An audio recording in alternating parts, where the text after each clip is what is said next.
First ಕೊಡೆ ಮುರುಗಾದಲ್ಲಿ comedy ಮಾಡಿದೆ, ಅದರಲ್ಲಿ ಸಿನಿಮಾದಲ್ಲಿ ಬಂದು ಆಕ್ಟಿಂಗ್ ಕಲಿಬೇಕು ಮತ್ತೆ ಆರ್ಟಿಸ್ಟ್ ಆಗ್ಬೇಕು ಅನ್ನೋರ್ಗು ಒಂದು ಇದು ಡೈರೆಕ್ಟ್ರು ಕಷ್ಟ ಏನಿದೆ ಅದ್ರಲ್ಲೆಲ್ಲ ಸಿನಿಮಾದಲ್ಲಿ ತೋರಿಸಿದ್ರಿ.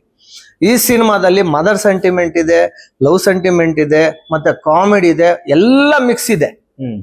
ಯಾರು ನೀವು ಕೊಟ್ಟಿದ್ ಕಾಸಿಗೆ ಬೋರ್ ಆಗ್ದಿರಂಗೆ ಖುಷಿಯಾಗಿ ಹೋಗ್ತೀರಾ. ಏನಪ್ಪ ಇವನ್ ಹೀರೋ ಆಗಿ ಮಾಡ್ಬಿಟ್ಟಿದ್ದಾನ ಅಂದಲ್ಲ, ಯಾವ ಹೀರೋಗೂ ಕಡಿಮೆ ಇಲ್ದ್ರಂಗೆ ಈ ಸಿನಿಮಾ ನಿಮ್ಮ ಮನ್ಸಿಗೆ ಹಾಕೊಳ್ಳಿ. ಒಂದ್ಸತಿ ಬಂದ್ ನೋಡಿ, ಚೆನ್ನಾಗಿದ್ಯಾ ಬೇಷನೆ, ಚೆನ್ನಾಗಿಲ್ವಾ ಉಗಿದ್ಬಿಟ್ಟು ಹೋಗಿ ಇನ್ನೊಂದ್ಸತಿ ತಿತ್ಕೊಂಡು ಇನ್ನೂ ಒಳ್ಳೆ ಸಿನಿಮಾ ಮಾಡ್ತೆ. ಹಿಂಗಲ್ಲ ಹಿಂಗ್ ಮಾಡಂದೇಳಿ ನಾನ್ ರೆಡಿ, ಯಾಕಂದ್ರೆ ನಾನು ಸಿನಿಮಾ ಚೆನ್ನಾಗಿ ಮಾಡ್ಬಿಟ್ಟಿದ್ದೀನಿ, ಐಫಾಗಿ ಮಾಡಿದ್ದೀನಿ. ಯಾಕಂದ್ರೆ ಆ ಮಗು ಆ ತಂದೆಗೆ ಮುದ್ದು, ತಾಯಿ ತಂದೆಗೆ ಆ ಮಕ್ಕಳು ಮುದ್ದು, ಆ ತರ ನನ್ನ ಸಿನಿಮಾ ನನಗ್ ಮುದ್ದು. ಆದ್ರೆ ನಾನು ಓಪನ್ ಆಗಿ ಹೇಳ್ತಾ ಇದ್ದೀನಿ, ನಿಮ್ಗೆ ಮುದ್ದಾಗುತ್ತೆ ಅಂತೇಳಿ ನಾನು ನಂಬಿದ್ದೀನಿ. ನೋಡಿ ಸಿನಿಮಾ ನೋಡಿ, ಒಂದ್ಸತಿ ಬಂದು 100 ರೂಪಾಯಿ ಕೊಟ್ಬಿಟ್ಟು ಸಿನಿಮಾ ನೋಡಿ.